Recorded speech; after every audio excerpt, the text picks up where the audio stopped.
Hey, I'm Josh, CTO at edtech company Genio and software consultant of almost 20 years. This is Offscript, a podcast where me and James share unfiltered conversations on building, leading, and learning in today's tech world. No bullshit, just honest talk from people doing the work. Hi, I'm James. I run a digital consultancy. We make beautiful software with a real focus on AI and IoT.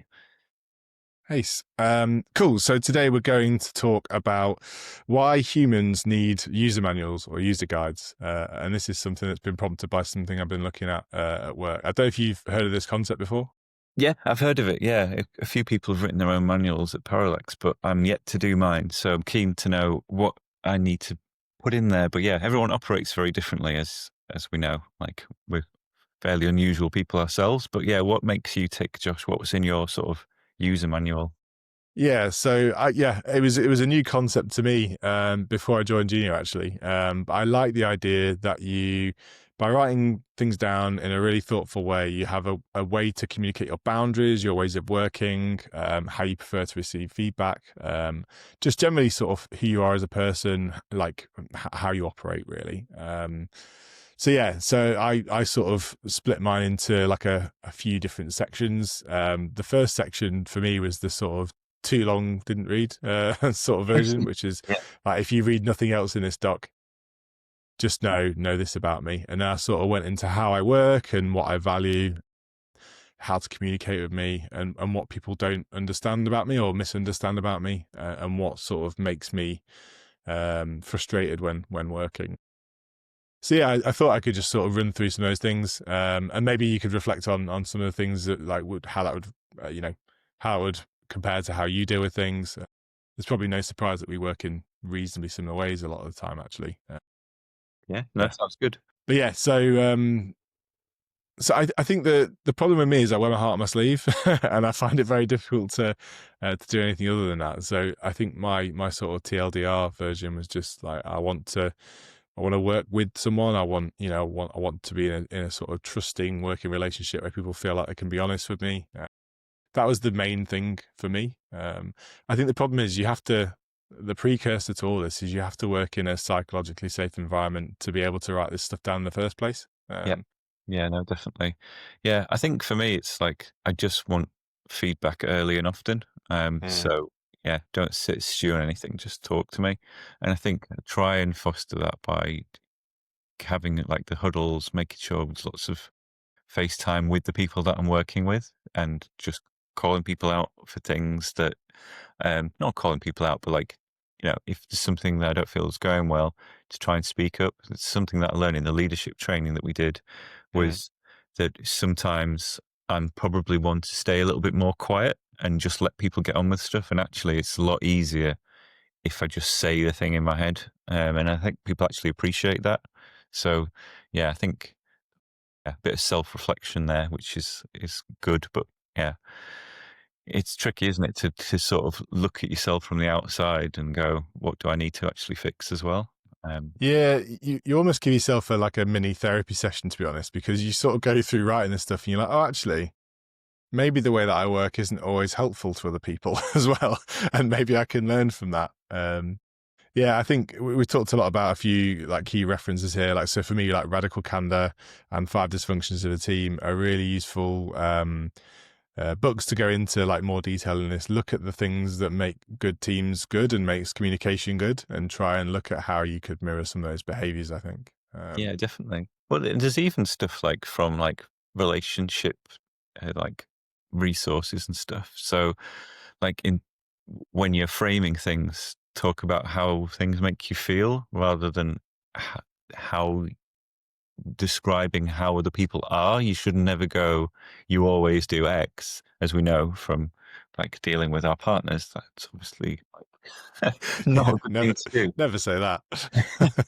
You always leave this on the side. That doesn't sound like me at all. But like, it's just like framing it in a way where it's like, this is how I feel about this. Mm. And without being too like overly like touchy feely, lovey dovey, etc. Like it is, it is quite a useful framing, especially because we're probably quite confident in the rooms that we're talking into. It's quite easy to sort of trample on other people's feelings without maybe realizing. Yeah. Yeah. I think it's hard as well, like trying to communicate effectively, but also giving the space for the team to talk or work through something. And I think, yeah, I think it does come down to how you communicate. And I think one of the key things in my sort of manual is how I like to use things like Slack, or if I use email, or like the different contexts in which I use different ways to communicate. And some people at Genio use Slack in a very like formal way, like they'll draft a big message as if it was an email, and then it'll start a thread, and each, or some people will use it very much like a live chat, and it'll be an evolving conversation. I think I tend to be somewhere in the middle most of the time, but I do use it more chatty sometimes at the moment, because I know that sometimes annoys people, because actually, it's an efficient way to understand the end point if you're going through a big chat versus like a well thought out post. Yeah. I think, yeah, it's the right medium for the right thing for me. It's like Slack for chat and talking through like live things that you're working on. But I do really like tickets still. I love acceptance criteria. I like steps to reproduce. Like, I think because when you step away from being in that sort of fire hose of information in the channel, you can have the safe space of like a ticket where you can work on, or you can hand to an engineer or a QA person or whoever, and they're kind of separate. yeah, Whereas I feel some teams, they try and like have a ticket as a placeholder, and then all the detail is somewhere in Slack, and good luck finding it, yeah, because that rubs me up the wrong way a bit. But you yeah, have to deal with, like, if it's a client, like, you kind of have to like suck it up a bit and just yeah. work the way they work, or at least try and Ah, help them a bit. But if they're not going to change, you can't fix everything, can you? no, but it would be amazing if you could send a client your user guide and just be like, I really would love it if you worked like this with me. Pay your invoices on time. Yeah, yeah. TLDR, please pay me for my services. Yeah, yeah, yeah, yeah. But often it's different person. It makes it quite frustrating, doesn't it? Yeah. Yeah. Yeah. I mean, yeah. So it's a good exercise to go through, talking about how you work and what you value. Again, like I find being as open as possible here is really powerful. Because you can almost be like, look, I've written it down in my guide. Like, I just really appreciate if you'd read this and understand how I tick. How I like to be communicated with, what people don't understand about me. So like my big one in what people don't understand about me is like people assume that like because I'm an extrovert, that I sort of just like want to be the focal point in the room, or like want to always be the person making decisions, and that's just not me. I want the team to be empowered to work the best way they want to work, and yeah, ideally I won't be talking at all. Yeah, I try. Well, I don't talk sometimes, and I think people sometimes assume that means I either sort of quietly agree or quietly disagree. But what it actually is I'm actually trying to think about what I think about that. I don't want to jump in with an opinion nice and early, because I think, because of the way that I work in the teams that I'm in, if I say something, that might be the direction, and I don't want that to happen. I want other people to try and figure out what they think, because if I say, "Oh, well, obviously you do this," and it's very easy for me to do that, I could Yeah, like squash a load of good ideas just unintentionally. yeah. I've started actually just saying this isn't steer. Like, don't don't pay attention to this. Is a thought, and you can throw it away if you want. Yeah, yeah. I mean, the people that work really closely with know to ignore me, so it's fine. Yeah, Like or Sam's maybe in your like, user guide, you just have like feel free to ignore me as part yeah, as yeah, part of it. yeah, yeah. Everything I say is just advice, and you can, yeah, put it in the bin if you want. I so there's a section in my guide that's what I don't have patience for, and one of the main things I've got there is that if I say I'll do something for a deadline, I'll do it, and like don't if you start chasing me for it like way ahead of the deadline, I'll respond really badly to that, because I'm capable of managing my own to do list. What have you got under that sort of list of things? I think for me, it's like trying to operate without all the detail. So you get assigned a task by like a DM or something. Like, can you like make sure that this PO thing's sorted? But then you have to go to them to get all the information, and then it's not where you thought it was, or half missing. Like, if if they if they can't put a little bit of effort in the delegation, that rubs me up the wrong way. And I Yeah. hopefully try to do that the other way, although I don't always hit the right notes there. If you're going to delegate something, try and delegate it properly.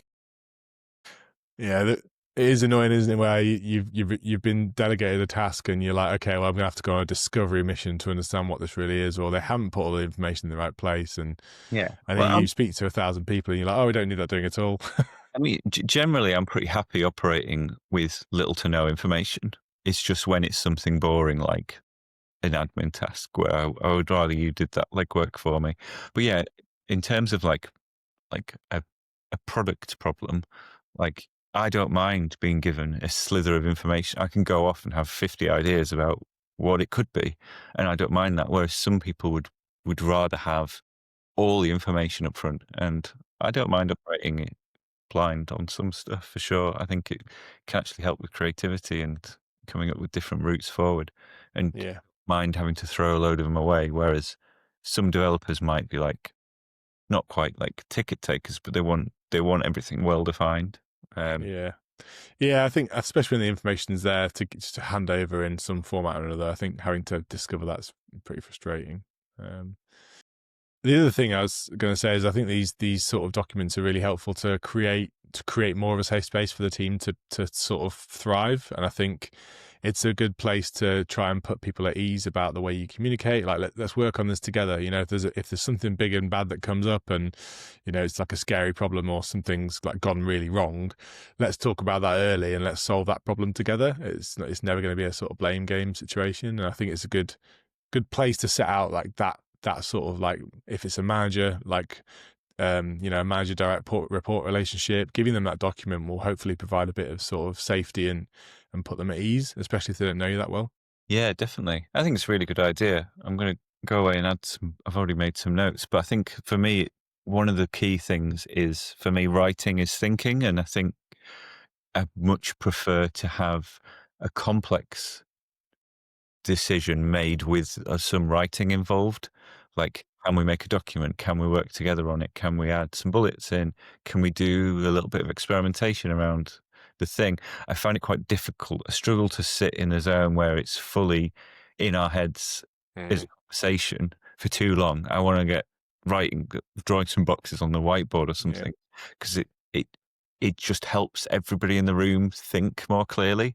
And I get frustrated if people are a way too like, yeah, they're just conversational. And because what you'll find is people start darting around different problems and trying to solve 5 problems in one go. And actually, you just want to let's get it down and out. And it even puts some stuff in the parking lot or whatever. I think Mm, a real strong preference of mine is to sort of get that stuff written down or sketched out. nice. I really look forward to reading your your guide then, your manual. Well, I think the interesting thing is once you've written it down, as you said, writing is thinking. Once you've written that down, it's good to share it with people and go, does this is my view of me? Does it match your view? Or do I behave this way? yeah, yeah. No, that's a really good idea actually. And people might poke holes in it, but then you can adjust it, can't you? And that's that. You got to be ready for the answer. I think you got to be okay what the answer might come back as. That sounds really good. Well, I look forward to reading yours if you want to ping it across, and I'll get to work on mine. But yeah, if you want to learn a little bit more about human readmes, then yeah, tune into our podcast, hit subscribe, find us on Spotify, YouTube, Apple Podcasts, or wherever else you find your podcasts. And yeah, look forward to seeing you all next time. Cheers, James. See ya. Cheers.